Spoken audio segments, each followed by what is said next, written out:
बाहाघर आसिले समस्तंकर चिंता बढ़ी जाए टंका केउठु आसिबो। समस्तंकर इच्छा थाए निज बाहाघर को निज इच्छा अनुसार करबा को, किंतु अनेक क्षेत्र रे आमे जहा इच्छा करंती ताहा होई पारे नहीं, कारण पाखरे टंका न थाए। किंतु दर्शक बंधु, आपण एही चिंता करूछंती कि ताहले आपणकर एही चिंता दूर होई गला बोली जानंतु, कारण आपणक पाखरे अछि मैरिज लोन। आपण भाबुथुबे एही मैरिज लोन कोन? तेबे दर्शक बंधु, आज आमे जानिबा एही मैरिज लोन कोन। विवाह पई बैंक देउछि एक ऋण, एकाथरके 50 लाख टंकार ऋण देउछि आपणको बैंक।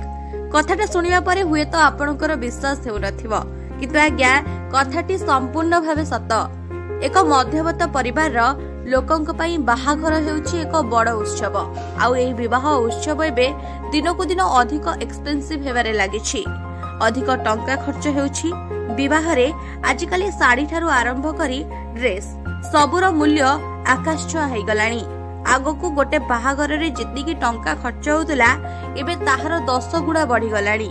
तेणु विवाह पई समस्ते ऋण नेबा को बाध्य हेउछंती।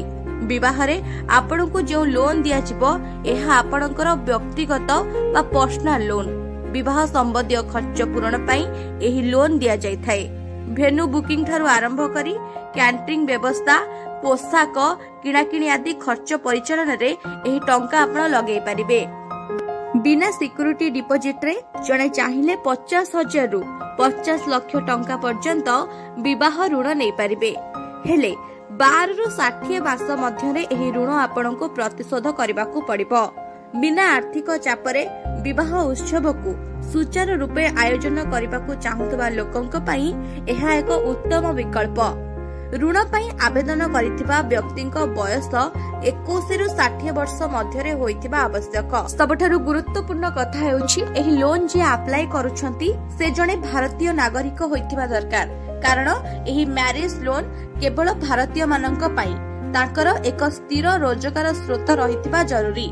सेहीपरि ऋण स्वीकृति पई 750 रु अधिक सिविल स्कोर रहिबा भी निहाते जरूरी। विवाह ऋण उपरे सुधर हार वार्षिक 10% रु 24% मध्यरे रहिथाए।